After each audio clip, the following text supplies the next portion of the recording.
and this is the Laura Flanders Show, a TV and radio program that shines a light on the solutions of tomorrow today. We report on the people and movements driving systemic change from the worlds of politics, arts, and entrepreneurship. Welcome. 1980, the U.S. Supreme Court ruled that the land behind me, on which Mount Rushmore is carved, had been stolen from the Sioux people in violation of an 1870s treaty. And in 1980, the court awarded the Sioux $2 million in compensation. But the Sioux didn't want that money. They want the land. And they want it still. And not just to own it, but to operate it and look after it in an entirely different way. I'm in South Dakota, in the Black Hills, with the people of the NDN Collective, looking at their work around this campaign they call Landback. How did a demand that First Nations and Indigenous people have long been making become a new campaign to radically transform communities, society, and more? At the NDN office in Rapid, I spoke with Landback campaign director Krystal Two Bulls and president and CEO Nick Tilsen to learn more.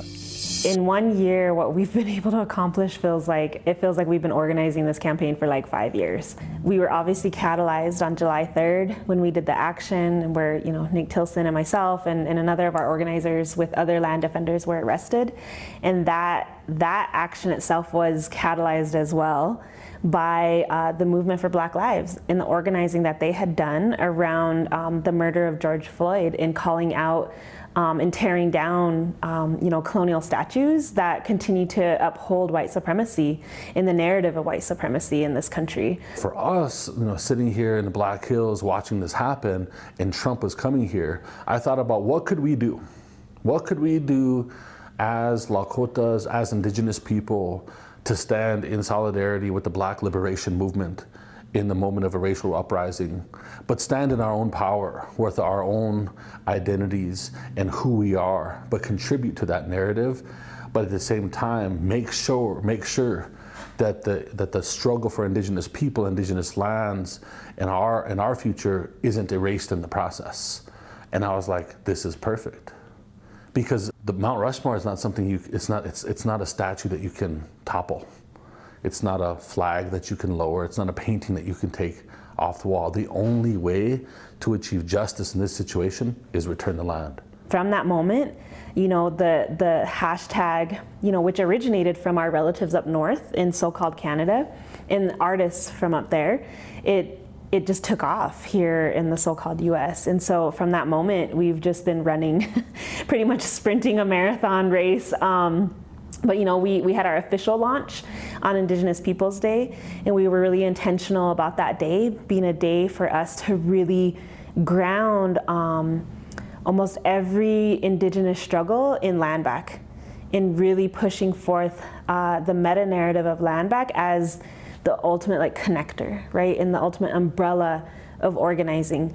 Pretty much anything that Indigenous peoples are organizing towards in fighting for can fall up underneath the banner of Landback. First and foremost, Landback is literal reclamation of land, right? It is literally, we want access to our lands. We want to be able to embody our original instructions to be the caretakers of this land. That's not in a colonial context in terms of the way, people think about ownership of the land.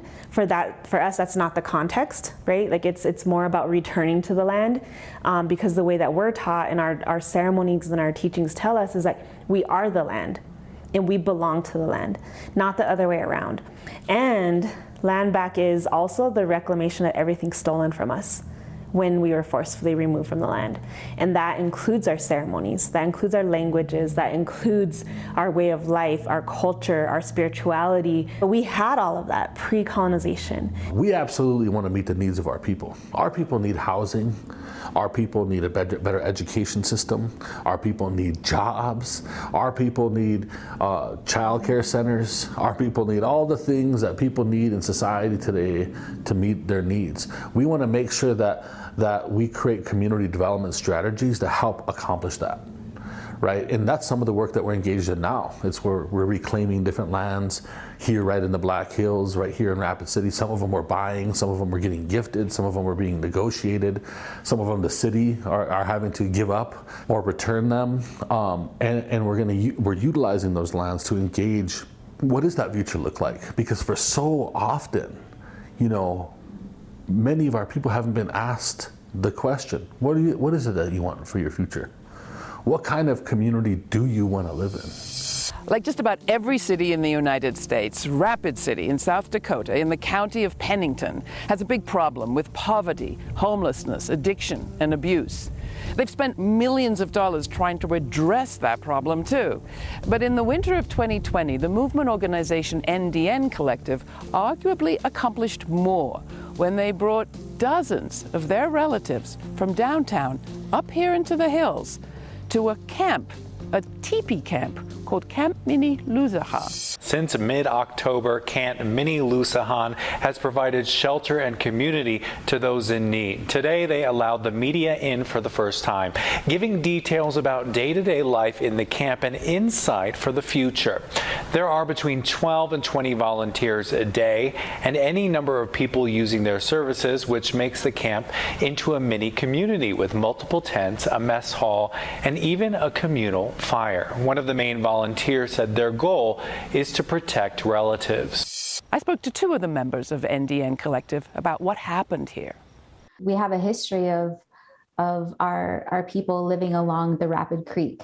Sunny Redbear, Director of Racial Equity. The Rapid Creek is where Rapid City got its name from. And it was called Mniluzahan, which is swift or rapid water. And many of our relatives gravitate towards that, right? Like water's life, it has energy, you know, there's safety in it. And so a lot of our unhoused relatives stay along that creek. Our creek patrol started last summer. Hermus Bettelyoun, racial equity organizer. Initially to check and make sure the welfare and safe being of our people, our relatives down on the creek here in Rapid City, offering supplies such as hygiene, blankets,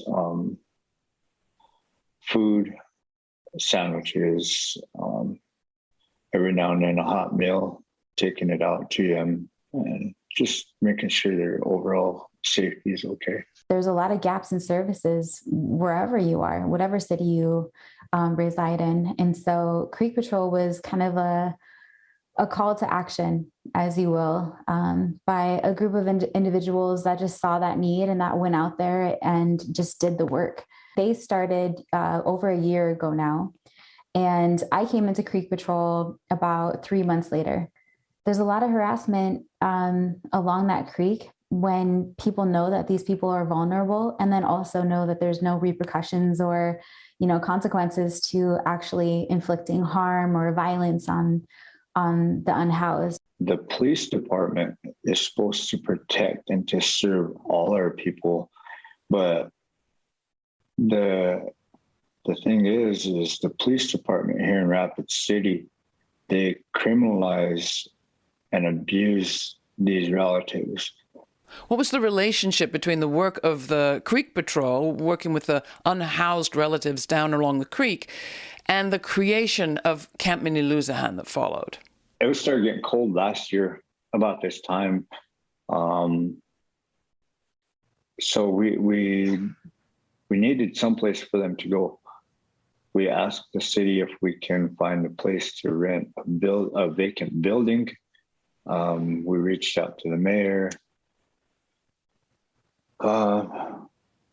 They left us with no options. And so we decided, well, we're going to set up teepees here and a central area where they can just walk over and, you know, have a warm place. The city and the police department surrounded us with, I think, half the police force, if not the whole police force, and a SWAT team and some highway patrol. But they surrounded us and arrested us for trying to protect our relatives. When we got out of jail and we were showed this place, And we came over the hill, and it was like it was meant to be. That spot was really awesome. It was really a great feeling. And so we went down and got the teepees, and we gathered a lot of people from the city. A lot of community members went up with us and helped us clear spots and set up the teepees. And we lit the fire. We lit a community fire in the center of camp. And that fire burned from the time camp was set until we closed down. What do you think Camp Mniluzahan was able to provide that Rapid City Services hadn't? Many of the people you were housing at the camp were struggling with different sorts of addictions. I think the biggest thing is that we saw them as relatives, that we saw them as humans. They weren't just a number, that we weren't getting funding for them. But that it provided a safe space for them to be. On a nightly basis, there was anywhere from 75 to 100 people utilizing the camp. We needed cooks. We needed people to help with just chores around camp. And they picked something that they could do. And that was their job. That's what they did to stay sober. That's what they did to contribute. As they started seeing that these lands are our homelands, this land belongs to them. And by the tribes allowing us to open up the camp on Lakota territory in our Black Hills, it sparked a little fire. And so slowly we started getting, 4 or 5 people being sober for a week. And then pretty soon it started growing. All the way into April, we had, I'm guessing a little more than 50% of them were sober.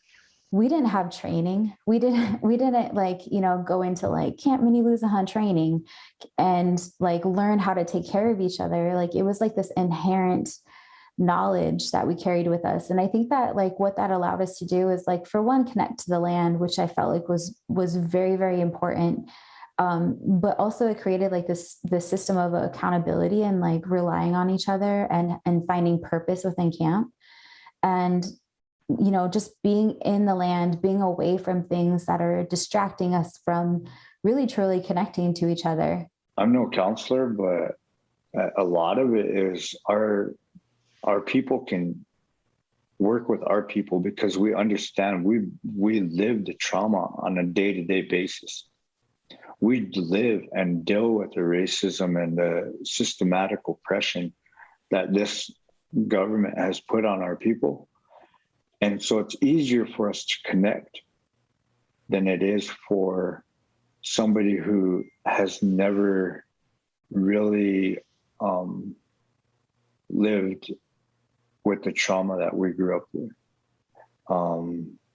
the historical trauma. Because of colonization, because of assimilation, so many of our unhoused relatives are actually those that are victims of boarding schools or the grandchildren of boarding school survivors. And there's a boarding school in Rapid City where that was really right directly near where Camp Mniluzahan existed. And really, when we talk about the creek, our relatives used to make camp along that creek because they wanted to be closer to their children in the boarding schools. You're listening to a special report, Landback, about a Tipi village that's taking on healing and homelessness. For the Laura Flanders Show, I'm Laura, reporting from Sapa, the sacred Black Hills of South Dakota, where the NDN Collective is reclaiming ancestral lands to address homelessness, dispossession, addiction, and violence against Native Americans. My guests are all Oglala Lakota activists working with the NDN Collective, a movement organization. Sunny Redbear directs the racial equity program there. Hermus Bettelyoun is an organizer in that program. Krystal Two Bulls heads up the Landback campaign, and Nick Tilsen is president and CEO. You can watch this special report and see Camp Mniluzahan's teepees in action at our website, lauraflanders.org. You'll also find more of our reporting on the work of NDN Collective and the Landback campaigns in our archives. While you're there, sign up for our weekly newsletter to receive information on all of our streaming events and web exclusives, including the full uncut interviews with NDN Collective Director of Racial Equity, Sunny Redbear. Next, Amy Sazu breaks down what's become of the Rapid City Indian boarding school lands and the work of the NDN Collective's Landback campaign, not just to reclaim land, but also to reclaim history.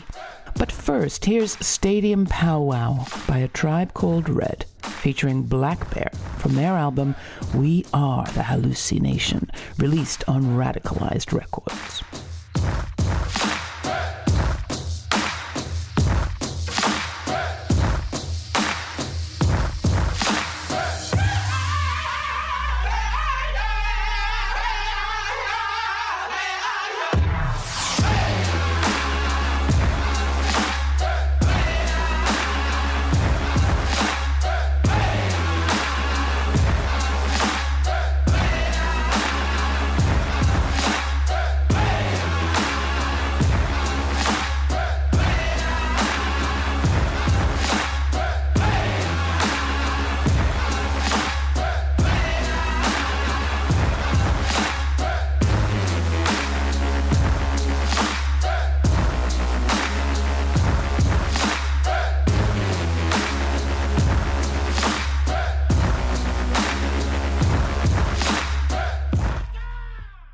The trauma of the not-so-distant past runs into the present along the banks of Rapid Creek.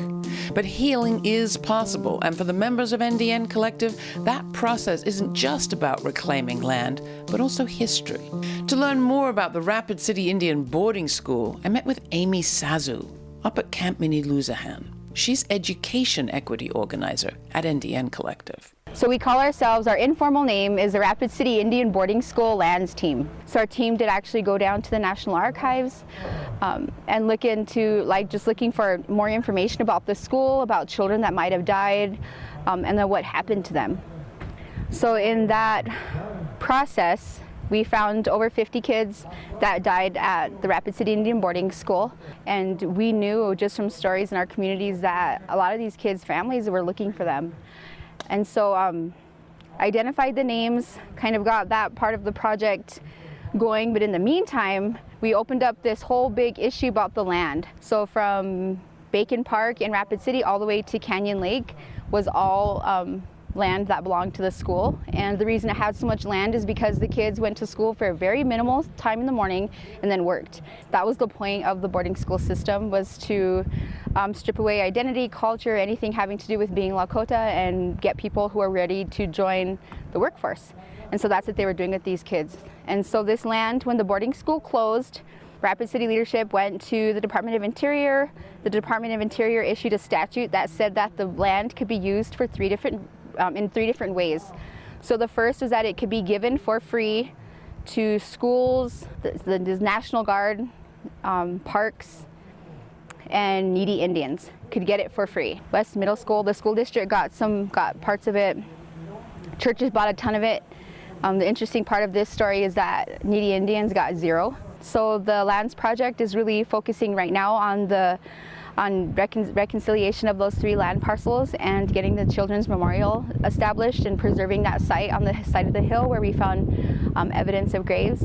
We want to build a memorial there so that we can come pray there and remember the kids, but also protect that land and make sure that there's no development, it's not being dug up, and people aren't driving ATVs on it anymore or walking their dogs on top of the graves of children who died. I can't think of any other instances where all 3 tribes own land together and also are able to come together in agreement on something that is happening off of tribal land. or off the reservation. What's really beautiful about that is it doesn't just mean the Oglala Sioux Tribe, Rosewood Sioux Tribe, and Cheyenne River Sioux Tribe. It includes all of our Dakota and Nakota relatives across the state. And this place in camp was super diverse, and it was mostly the local tribes, the closest ones, but it was super diverse. And it's just creating a space for that, for allowing us to come back together and to extend invitations to each other and to accept the invitation to come together and talk and figure out a solution is amazing. It's historic. So what's next for the Landback campaign in Rapid City, the Black Hills, and beyond? If the Creek Patrol and volunteers at Camp Mniluzahan could make such a difference on only a small portion of reclaimed property, how could the Landback movement transform society at large for everyone? Krystal Two Bulls, director of the Landback campaign at the NDN Collective. We've learned that when our relatives, even those that are deep into addiction and deep into trauma, when they get back on the land, they heal, and that they find purpose, and they find their identity, and that leads to the more healing, and then they want to do more on the land, and then so it's like this cycle that feeds itself of healing and growth and purpose. And then we also discovered that we don't need police in those places. So the one thing about that piece of land is that Rapid City Police Department can't go on that land, that property. It's tribal land, and so we had to learn really quickly how to navigate the different things that come up within our peoples. And these are our people, our unhoused relatives are the epitome of what colonization has done to our people. They are a direct result of that, and we see it in them. And if we can find healing for them on those lands without these services that continuously fail us, and without the police continuously to brutalize us and harass us, then what is possible is unlimited. And Camp Mniluzahan is a perfect example of how our people heal when we reclaim land. Hermus Bettelyoun, racial equity organizer. Our values, our Lakota values, all the respect and the generosity, the humility, everything that our ancestors had before us slowly came back. And it was really amazing because all of that was there in the camp. Sunny Redbear, director of racial equity at NDN Collective. What Camp Mniluzahan did was provided a home for our unhoused in these 8 months. But the bigger thing that it did, it challenged people's thinking of like what is possible and what people are comfortable with. I mean, when we had Camp Mniluzahan, our community was uncomfortable. They were so uncomfortable with a bunch of, Native Americans up on this hill on sovereign land, and we can't even go up there because we don't have the rights to go up there. And like, what are they doing? And they're going to set the hills on fire. Like, oh my gosh, all these things, and here we are up there just like connecting and healing. But what that does is it pushed people out of their comfort zone in order to like start learning and evolving your thinking outside of the city services, outside of governmental funding. And really puts it back in the hands of the community. What can we do? Nick Tilsen, president and CEO of the NDN Collective. Public lands throughout the nation have been mismanaged by the Bureau of Land Management, have been mismanaged by the Forest Service. People don't realize this. Like, through the public lands that the federal government has stole from Native people, they have mismanaged those lands and have made them playgrounds for transnational corporations to profiteer off of these public lands, using taxpaying dollars to profiteer off of the lands, the stolen lands of people. And so the first thing is we're going to stop the extractive industry model. And the question is, what can we do to restore? So there's going to be a huge amount of restoration that'll have to happen in those places. Those restoration efforts will create huge amounts of jobs, of opening up creeks, stopping uranium, cleaning up Superfund sites, cleaning up these places that corporations have polluted. Those will create jobs. And then thinking about what does regenerative economics look like in these places. There's a direct correlation between the healing of Indigenous people and the healing of the land. Amy Sazu, education equity organizer at NDN Collective. The big picture, big story is that you can't erase parts of history and then try to say that we're in a healing or in reconciliation until there's truth and there's a recognition of a full and accurate history of, not just our country, but specifically of Rapid City. Landback isn't just literal land back, it's reclamation of cultural identity, it's reclamation of even solidarity, of standing together with relatives and people and recognizing that we're all related and that we're in this together and we're stronger together. Solidarity is what is getting all of this done. Krystal Two Bulls. If I had a choice in what I was doing as a career and what I was doing in my life, I wouldn't necessarily choose this. I would rather be hunting, and I'd rather be spending time with my nephew and talking to him about the importance of these things and being able to drink that fresh water that literally still comes out of the earth, and we can still drink it to this day. I'd rather be doing those things. But because I can't do those things without corporations trying to come into my community and extract, or without racist people harassing us, or without educational institutions completely erasing our existence, or without the world itself ignoring the fact that we exist and that an entire nation was built over the top of us. I can't do that.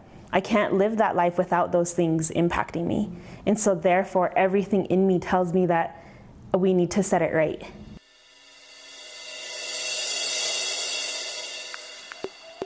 Land. In this country, so far at least, land has meant influence and power. In the Landback struggle, that's a part of it, regaining something that's been lost. But Landback's not just about what is controlled, it's about how it's cared for, how that land is used, for what purpose, how it's tended, with what sort of a view to people, the place, and future generations.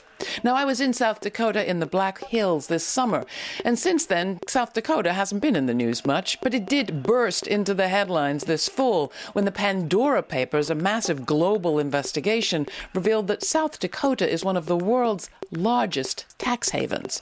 It's a place where all sorts of people from around the world, the rich and powerful, have put their money so as to hide it and keep it in their control and their families' control for generations, while having to give as little as possible back. It's all about keeping, towering up, not tending to the community's needs. And it's about hiding money from public coffers and taxation, right when we as a globe emerging from a pandemic need that money most. So you really have a choice when it comes to South Dakota, how the place is being owned and operated and run right now, and NDN's visions for the future. Tower up or tend? I'll only say that towers tend to crumble. Landback. We'll keep watching this story as it develops. For more information on this week's guests, along with a suggestion of reading and links to explore in our archives, go to patreon.com/The LF Show. All those details are at patreon.com/The LF Show. Thanks to you and everyone who continues to support this program. Investing in movement building means investing in the media that covers it. Especially in these times of uncertainty, monthly contributions make all the difference. That's what allows us to keep giving time and attention to movements for social change without worrying where we're going to find the funding. If you've yet to join our media team, go to patreon.com/The LF Show and become a monthly supporter for just $3, $5, or $12 a month. Every dollar makes a difference. Thanks again to all of our Patreon partners out there. You are the brick and mortar at the foundation of the Laura Flanders Show. This show's produced by yours truly, Laura Flanders, with Matt Colacello, Jeremiah Cothran, Mercedes Grostiaga, Jeannie Hopper, Nat Needham, Charlotte Carpenter, David Newman, Rory O'Connor, Ryan Hote, Sabrina Artel, and Jeanette Hernandez. Major funding for this program is provided by the Novo, Park, Ellen Poss Family, Hisuku Wilson Foundations, the Schumann Media Center, Rising Fund at Tides, Kim Connor and Nick Groombridge, Jane Fonda, and listeners like you. Thanks for listening. Thanks for contributing. Thanks for your ideas. Stay kind. Stay curious. Until the next time, I'm Laura.